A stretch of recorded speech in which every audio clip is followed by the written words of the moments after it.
Jay here, Stretford, Paddock. This is it. This is the big one. Manchester United versus PAOK in the Europa League.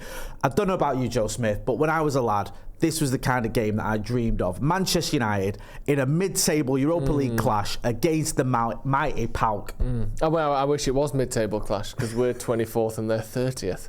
So this is a relegation. Sorry, a relegation clash, six-pointer. This isn't a mid-table. You know, there's only 36 teams in it or whatever there is. We're down there. Sorry, I was overestimating how good we are. Yeah, exactly. How much we've achieved in this European campaign. Disgusting. Go on. It's just. This is us now, isn't it? This is life for a bit. You know, these are the days where we can sort of hopefully enjoy the game. I know they're not bad, but we've got to, we're getting to it all. But hopefully this can be that was nice. Next game, please. Do you remember when, I think people forget this, like, under Sir Alex, one of the best things about supporting United wasn't us coming back from 2 goals down every week. It was the fact that most weeks it was just a comfortable win. You got to go to the game or watch the game at home or watch the game at the pub or whatever and just have a laugh with the people around you and watch the game, and that's a nice goal and Rooney's done something really good and we've won 3-1, we've won 2-0. Like, that's what it's not all just like, oh my God, comebacks and kids playing from the academy. It was a lot of just enjoying the day. We don't get to enjoy the day anymore. How stressful are like 95% of United matches for the last 10 years? I just want a game where we can just watch it and 20 minutes in you're chatting about what you're up to at the weekend. That'd be nice, wouldn't it? Sorry, go on. What we're saying? Talking about that, I mean, it would be nice. It'd be nice if Manchester United could win a game in Europe within a year, which is what it's been now. It's been over a year. We realised that after the Fenerbahce game, which is disgraceful, isn't it? For a club, like you said, the size and stature and the history of Manchester United, the first English club to win what was then the European Cup. We've obviously won the European Cup Winners' Cup, the greatest achievement in the history of football. We've won the Europa League. We've won multiple Champions Leagues. We've been thereabouts. We've been to finals on a relatively consistent basis under Sir Alex Ferguson. And now we're bottom half of the Europa League group, table, whatever you want to call it, and we haven't won in over 365 days in Europe. What is going on? We need some. It says it there. We need some standards. Like, we need to become a team that challenges and does well in Europe. Like, I know we've not won in a year, which is obviously terrible, but a lot of that year we got knocked out of the group stage of the Champions League in December. So for 6 months or 8 months of that year, we weren't in Europe. So we didn't win or lose any games in that time. But the fact that we had this group stage that was embarrassing under Ten Hag, and now another group stage that's unbeaten but 3 games, 3 draws, isn't very exciting. And I hate to say it, but there's certain teams who can do well in Europe across generations without being great. Like Liverpool, like they have done well in Europe the years when they haven't won the league. They can do that. They can sort of orchestrate some sort of belief, some kind of motivation where they'll get to a Champions League final and not be the best team in England. Chelsea have done the same thing twice and won the Champions League when they've not been the best team in England. United, for some reason, we have to have everything ticking, everything going. Otherwise, it's a quarter-final loss to Sevilla, or it's this, that and the other. Like, we don't seem to be able to turn up in Europe regardless of league form. I don't know what that is, but we need to be able to do that. If we want to be a team that we've won 3 European Cups and we're the best English team ever, I think, or I know Liverpool fans might disagree with that, but in terms of what we've won, we're certainly in terms of league titles, no one's won as many as us. And even in our glory era under Fergie, we won 2 Champions Leagues, and the Scousers won 1 without really getting anywhere near a title. Exactly, and I think it's the thing that holds us back the most. I think when you look at United as a giant club, and we are up there with Barcelona and Real Madrid and these other sides, these absolute giants, we've won the least European Cups of any of them. And that in the next 20 years, I'd like that to change. I'd like us to be a side that doesn't have to be the best. Like even Real Madrid, they've won more European Cups in the last decade than they have La Ligas. Yeah. Every time they're in it, they look like they're going to win it. I feel like we're of a stature where we could expect to maybe do that a bit more, rather than having to be the best team in Europe before we can really challenge. So, I just think this game isn't going to change any of that. But I'd like to see us get to a point where we're just very good in European competitions consistently, regardless of the manager, regardless of the players. Some teams just have a certain edge to them, don't they? No, it's a really good point, and it does frustrate me and annoy me the way that Liverpool in particular have this great record in Europe. City have started getting their act together and being at, there or thereabouts when it comes to the Champions League, and we're still in the Europa League and we're struggling in it. It's not acceptable. No. We can do something about it, those of us that are in the ground. We can help create a better atmosphere. We can get behind the team. I saw clips of Jamie Redknapp after the Chelsea game laying into the atmosphere at Old Trafford and saying it's not good enough. And I know this isn't the Champions League, and it's PAOK, a team that most of us have barely heard of. And you might be like, oh, and it's not going to be a sellout crowd. You still get a decent amount there, as you always do at Old Trafford. But it'd be good to see us just getting up for this one, because it's Ruud Van Nistelrooy's penultimate game. It's his last one as the manager in Europe. Mm-hmm. And it'd be good to just sort of show the team and show everyone that regardless of the competition, regardless of the opposition, Manchester United under the lights at Old Trafford we can get up for it. That'd be a good start, wouldn't it? Yeah, it would. And that is something that does help, especially in the bigger games. And I think usually in the bigger games, Old Trafford has good atmosphere typically, despite people liking to, throw the prawn sandwich brigade phrase out there, which is annoying. It does matter that Roy Keane said that. Really? Yeah, because I just think I have mates who don't even watch United, who are fans of like championship size and literally don't watch Premier League football very often, who would say that to me like it's just a fact because someone said it 20 years ago. Yeah. Like it's just these little things like, but yeah, I mean you're in the ground a lot more than I am. Do you think that the atmosphere has been an issue this season or under Ten Hag generally, or? I have the difficulty gauging what it's like in the rest of the stand. Where I am, it's quite good. Yeah. I thought against Chelsea it was good. It seemed like we were up for it.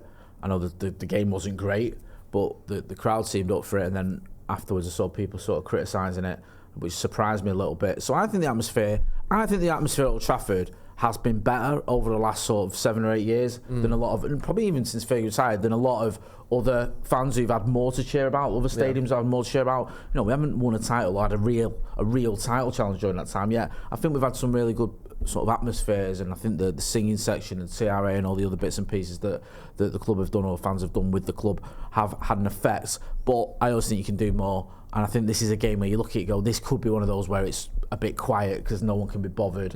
It's not full, and people go, does it matter? It does matter, though. It does matter. It's a big game, this. Yeah, we need to win this because we've sort of gone. Me and you've said it a few times on these predictions, on these previews. Sorry.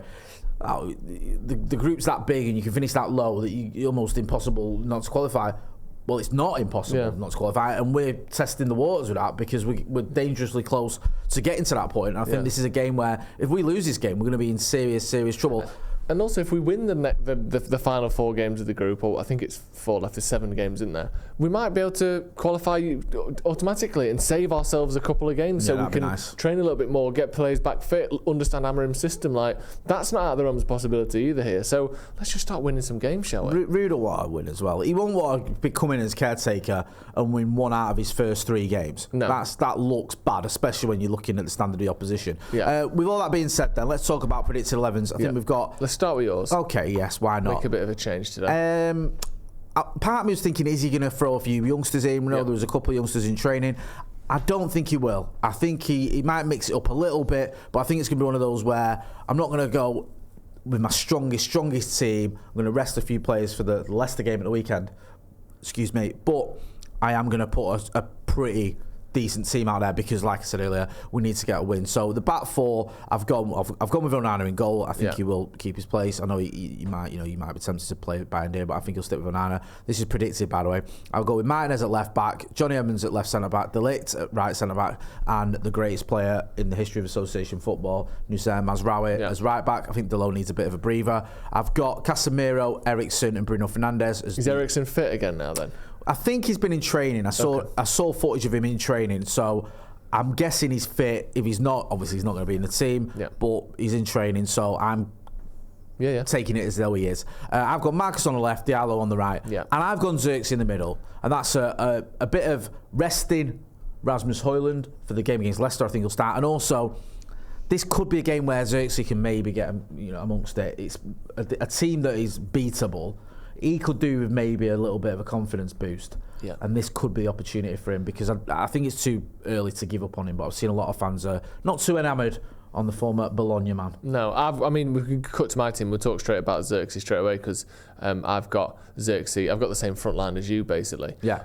So I've got Onana, Dalot. I've got Maguire and Evans. I think we'll rest Martinez and De Ligt, just because Martinez, there's just been a couple of times where he's gone down and a bit of a wince before he gets back up. And I don't think he's injured, but just that, I don't know, just give him a breather. And then I've gone Mazraoui left back, just because I think, we haven't really got any options. I think there was sort of Malacia might be on the horizon, but there's nothing. Yeah. And I think Luke Shaw had a setback, so there's no sort of light at the end of the tunnel just yet with him. I think they're both hopefully going to be back after the international break, aren't they? Okay. Supposedly.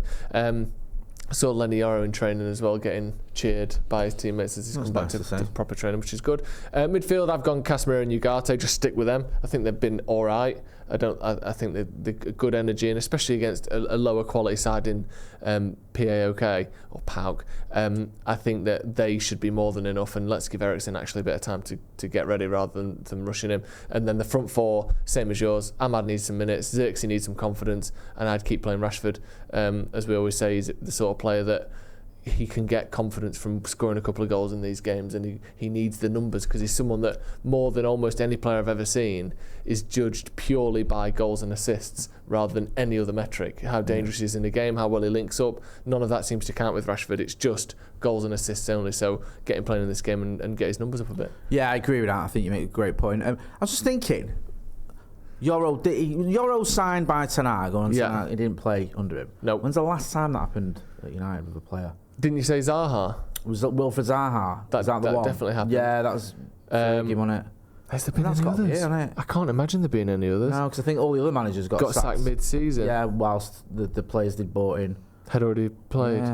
Yeah, because none of Ten Hag got sacked the earliest of anyone, hadn't they? Yeah. So for someone to have been injured for the whole time, they would have had to have been injured for 6 months, and I can't think of anyone who's been injured that long when we first got him. So yeah, probably Zaha. It's a rare one, isn't it? It is a rare one. It is indeed. Help Erik ten Hag's cause, obviously, but just slightly interesting. PAOK, we don't know loads about him. Second in there in the Greek league. Yeah. I mean, it's funny because we don't know loads about him. I'd barely heard of him, but then you look at the Greek league and see AEK Athens, Olympiakos, Panathinaikos. You know those teams, and they're all below him. Yeah. They've not set the world alight in this competition, but they have, I think, won 6 out of 10 in the Greek league. Interesting about PAOK as well is they've scored the most of anyone in the league, and they've conceded the most of anyone in the top half.